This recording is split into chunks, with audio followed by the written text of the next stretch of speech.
Rentetan penggusuran dalam kerangka penertiban fungsi lahan dan pembangunan infrastruktur di ibu kota Jakarta memang terus dilakukan oleh Pemprov DKI Jakarta di bawah komando Gubernur Ahok. Secara struktural langkah ini adalah amanat konstitusi, tapi manajemen perkotaan juga menganjurkan hal yang kurang lebih sama dalam penertiban. Namun banyak kalangan yang melihat upaya pembangunan ala Ahok melupakan elemen sosial kultural bahkan rasa kemanusiaan. Tidak heran jika muncul tudingan kepemimpinan gaya Ahok itu bergaya otoriter, atau lebih kasar lagi nih beberapa orang yang mengatakan bahwa Ahok ini fahamnya fasis layaknya para diktator dan tangan besi. Benarkah anggapan seperti itu? Lantas bagaimana jalan terbaik dan ideal yang seharusnya ditempuh oleh Gubernur Ahok dan jajarannya supaya tidak dianggap melakukan pembangunan yang tidak memanusiakan manusia. Kita akan membahasnya kali ini bersama ada dua orang. Ini atribusinya sangat banyak untuk dua orang ini, Mas Ari. Seniman, budayawan, dan penggiat hak asasi manusia. Ada Mas Arswendo Atmawiloto. Selamat datang kembali Mas di CNN Indonesia. Ya. Dan juga Mbak Ratna Sarumpait. Yang penggiat hak asasi beliau. Oh, kita semua penggiat Mas. Oh, bukan penghancur. Dan satu lagi ada idola saya ini Mas Ari Nur Cahyo, Direktur Eksekutif Lembaga Para Sindiket. Selamat malam Mas Ari, terima kasih sudah datang. Kita akan membahas mengenai Ahok, tapi bukan dalam sisi sumber waras, reklamasi, bagaimana kasusnya, bagaimana kemudian cara Ahok memimpin secara birokratis, tapi kita membahas dari sisi lainnya. Ahok memanusiakan manusia tidak dalam melakukan selama ini penggusuran, bagaimana proyek-proyek penggusuran yang sudah banyak sekali kita tadi sudah lihat. Saya akan tanya ke Mbak Ratna. Mbak Ratna punya catatan khusus terkait hal ini. Kita lihat terakhir Mbak Ratna ada di luar Batang, sempat mendampingi warga di situ. Ya, catatan Anda apa mengenai bagaimana Gubernur Ahok melakukan penggusuran? Punya catatan yang aku terlibat itu kan hanya di Kampung Pulo dan kemarin di luar Batang. Ya. Kalau saya lihat sih agak mirip, walaupun menurut saya Kampung Pulo ternyata masih lebih baik sikap dari pemerintah ya.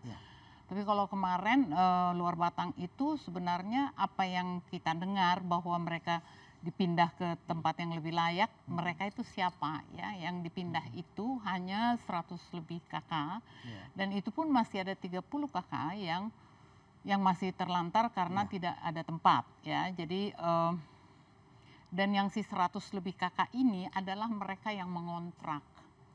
Mengontrak. Jadi mungkin sebagai pengontrak di area itu mereka mungkin bersyukurlah dapat rusunawa gitu ya. Nyewa kan kurang lebih mirip ya. Nah, yang keberatan itu ada 385 kakak. Itulah yang kemarin marah ya. Kenapa? Karena mereka ini sebenarnya keseluruhan ya. Saya kan ada di situ sejak pemberitahuan.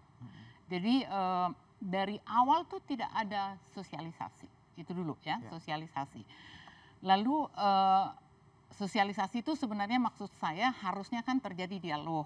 Apa yang harus dikasih. Lalu juga yang orang-orang yang seperti yang 385 ini kan harusnya punya hak untuk kompensasi.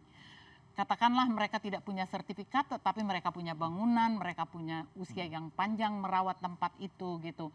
Harusnya itu dibicarakan. Nah, ini pembicaraan tidak ada ya.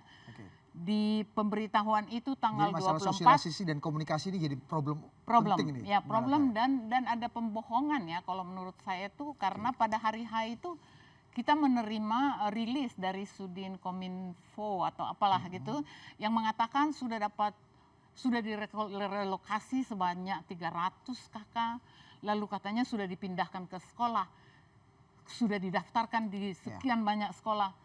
Yang secara logika itu nggak mungkin gitu loh, karena waktunya yang sangat pendek, itu rakyat panik kok. Mereka datang ke rumah saya tuh panik, mereka tuh sebenarnya nggak tahu mau ngapain sih sama Ratna Sarumpait, hanya minta ditemani, tapi ya sebagai orang yang kurang lebih articulate gitu untuk menyampaikan hak-hak mereka ya, saya tetap lakukan. Saya surati kok Pak Ahok, saya surati Pak Ahok, saya datang ke kepolisian, saya tolonglah diundurlah. Kas ini cacat, jadi dari pemberitahuan ke SP1 itu 10 hari. Dari SP1 ke SP2 harusnya kan 7 hari, baru 2 hari udah keluar SP2. Lalu besoknya sudah langsung SP3. Itu membuat orang panik. Kalau menurut Mbak Ratna pola-pola seperti ini memang jadi pola kebiasaan Gubernur Ahok? Saya nggak tahu, saya orang yang masih percaya sampai last minute tuh masih percaya jangan-jangan Pak Ahok nggak tahu. Ya, jangan-jangan. Jadi bisa jadi ini di tataran wali kota dan camat gitu, makanya saya memerlukan untuk menyurati Pak Ahok kurang lebih 3 hari sebelum hari H saya minta banget sama Pak Ahok untuk tolong ini ditinjau ulang, ditangguhkan supaya proses dan percakapan dengan warga ini terjadi Tapi dulu. problem utamanya apa, Mbak Ratna? Dalam sekian penggusuran, dalam sekian relokasi yang dilakukan oleh Pemprov DKI Jakarta di bawah Saya komando tuh Pak Ahok, sebenarnya problem gini ya, utamanya itu apa? Kalau menurut, saya bukan orang yang menolak adanya relokasi dan Iya. pembangunannya, tapi cara kan kemudian buat Cara saya itu berarti hanya ya. soal cara aja, dan hak-hak orang jangan nggak diberikan gitu, jangan mereka seolah-olah penjahat. Selama ini nggak ada yang memberikan dia, menuduh dia penjahat, bahwa Pak Ahok suka mengatakan itu kan warisan dari yang lalu. Iya, tapi Anda sudah jadi gubernur sekarang. The whole dosa yang lalu ya artinya lu siap dong menerima. Nah sekarang tinggal bagaimana Bapak menghadapi mereka dengan beban yang sebegitu berat. Itu bukan persoalan gampang ya. Tapi saya selalu melihat kayak gitu. Kayak waktu di Kampung Pulo misalnya. Kan sayang. Ada menurut saya statementnya Pak Ahok yang salah ya. Yang dia selalu mengatakan menahan banjir. Padahal kan sebenarnya hanya yang di pinggir kali. Sedangkan yang ke sana tuh 8 hektar loh. Sekarang nggak jadi apa-apa tuh. Iya.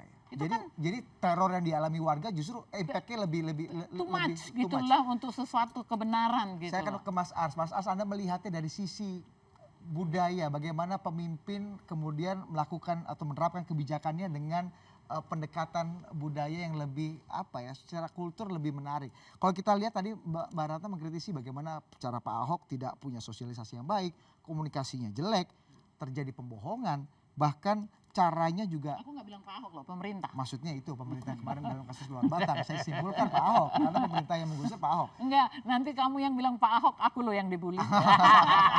Saya nggak mau memancing Anda untuk dibully, Mbak Ratna. Tapi bagaimana Mas Ars melihat? Apakah betul memang Pak Ahok punya masalah besar di sini? Iya, mungkin bisa juga dia punya masalah besar atau sangat besar bagi yang merasakan itu besar. Tapi jangan lupa Budi, dari segi konteks budaya, tokoh seperti Ahok ini, seperti Gubernur Ahok ini, untuk masyarakat Jawa bukan sesuatu yang luar biasa. Nah ini sebabnya kalau di Jakarta ini memang banyak yang kebakaran jenggot atau loncat-loncat. Ingat, itu bukan masyarakat. Jawa yang sangat halus katanya, cara Ahok yang sangat kasar, itu tidak sesuatu yang luar biasa. Enggak, karena ada tokoh namanya Wisanggeni, nah inilah makanya agak susah juga kita neranginya. Ini tokoh yang nggak istimewa di situ. Tapi dia tidak mau tata krama Jawa ini. Dia ngomongnya terlalu terus terang. Namanya aja ngeri, Wisanggeni loh ya. Bisa api. Wah, dalam dunia perwayangan. Nah, tokoh ini bikin juga balik tata krama ini. Tapi karena tujuannya, nah ini seperti tadi, cara atau apanya itu mungkin kurang benar. Tapi karena tujuannya benar, dia dianggap kesatria. Dianggap tokoh yang nggak tahu ini ada hubungannya apa tidak. Masyarakat Jakarta ini kan Jawanya juga banyak.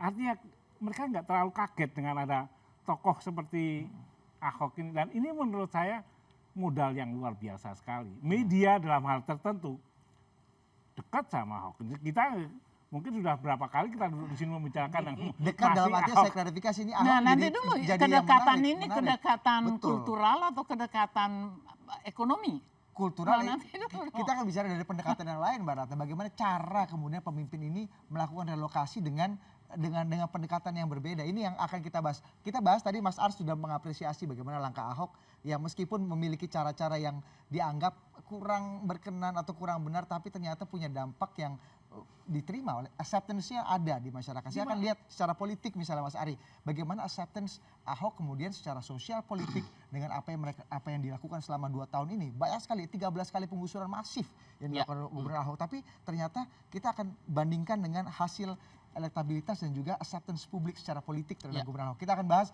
di segmen berikutnya. Tetaplah bersama kami di CNN Indonesia Prime News akhir pekan.